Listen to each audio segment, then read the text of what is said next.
So coming off of the end of the previous chapter, we saw Labrava counter-hacking Skeptic, who was hacking into UA. And coming into this one, Labrava says that back in her quote-unquote shut-in days, she hacked into Feel Good Inc. servers just to test her skills. Feel Good Inc., of course, being the company that Skeptic runs. So this confirms that Skeptic does have a history with Labrava, something that we speculated about, slash Horikoshi kind of told us for a while now. Because on Skeptic's page in the Ultra Analysis book, it says that the security system that he constructed for his company was once hacked. And that, of course, let us speculate that, oh, it was probably Labrava because she was like the only other hacker that we know of in the series. So Skeptic is basically being defeated here, I suppose, because not only is he being stopped from hacking, but they find his location as well, and there's a bunch of heroes that show up and detain him, such as like Miss Joke and Shindo. So I guess this is like their final contribution, possibly. Maybe not final, but this is like one of their big moments in this final arc, I suppose. So like I said, I guess this is Skeptic being defeated, and it's like by Labrava, which means that this is like set up for Labrava to have this one big moment.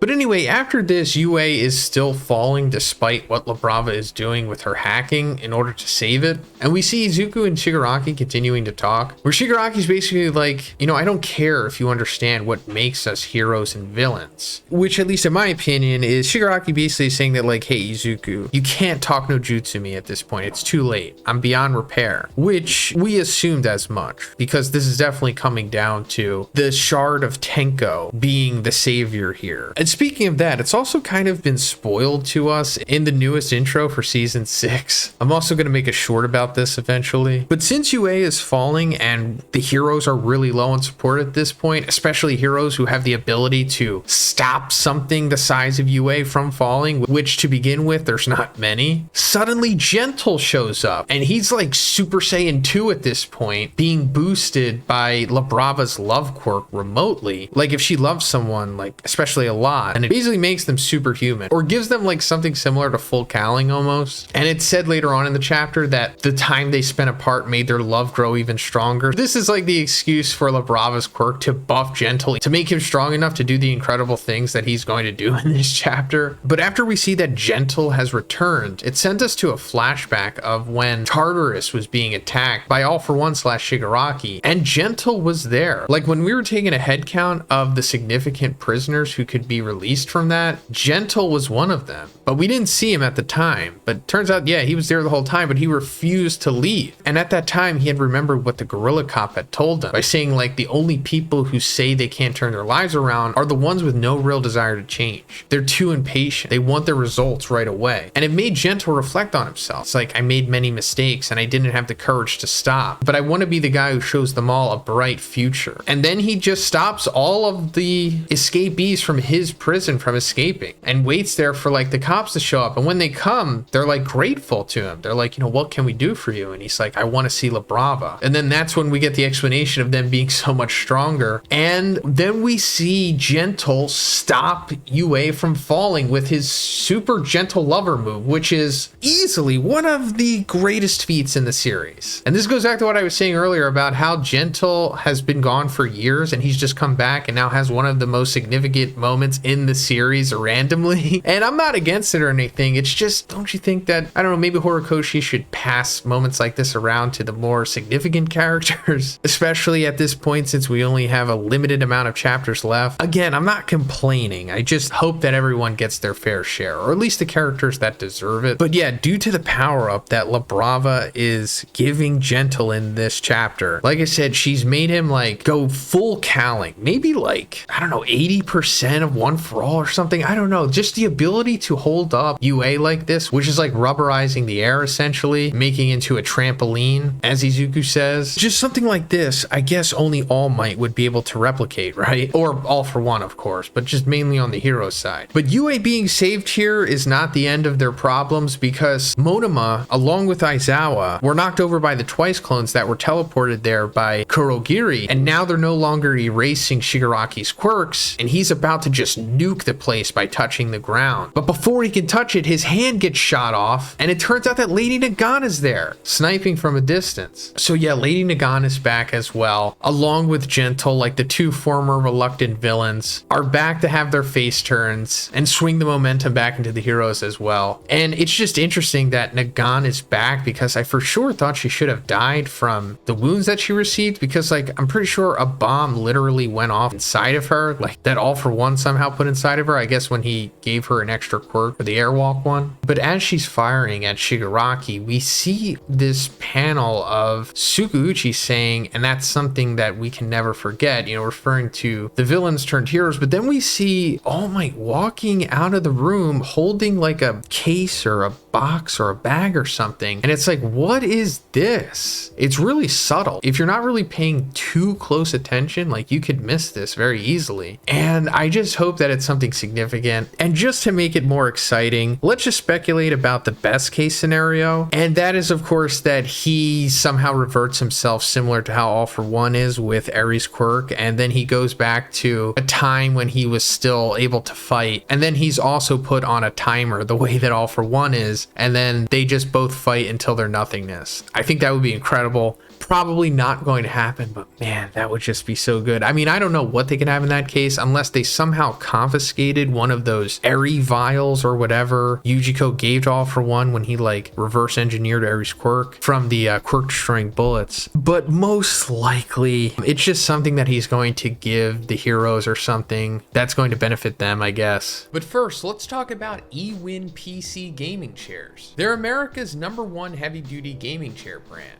eWin racing chairs all offer a high level of comfort, durability, and support, giving gamers of all shapes and sizes great options. As the best heavy-duty gaming chair brand, their mission requires them to achieve advanced ergonomic design, develop and use premium robust materials for enhanced durability, and provide users with a quality chair that is ergonomically designed for comfort and can withstand up to 500 to 550 pounds of weight. Every component that goes into your eWin gaming chair has been relentlessly tested beyond industry standards and certified of safety and durability. All eWin chairs come with a gas lift and a tilt mechanism. They have a 2mm steel frame, which ensures stability and durability, and they even made their steel frames from rusting in various temperature and humidity levels by adding a layer of special anti-corrosion coating. So the eWin chair that I got is the Champion Series ergonomic computer gaming office chair with pillows. I also got the pink version because why not? It's aesthetic, and she seems to like it. Also, Valentine's Day is coming up, so this could be a great gift for your significant other. And you might think that like a gaming chair, that's an odd gift, but I can assure you it's not. They're gonna love it. And of course, eWin has tons of other awesome chairs that you can select from. They even have awesome gaming desks as well, and you can even get yourself a gaming desk and gaming chair bundle. So guys, if you're interested in getting your very own eWin racing chair, which will certainly upgrade your gaming and just computer experience in general,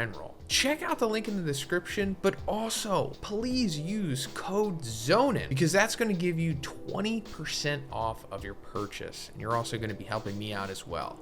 Thanks guys. That's pretty much it for the video today, guys. Let me know what you thought about this one in the comments. If you liked the video, please give it a like and please subscribe if you haven't already. Have a great day. I'll see you in the next one.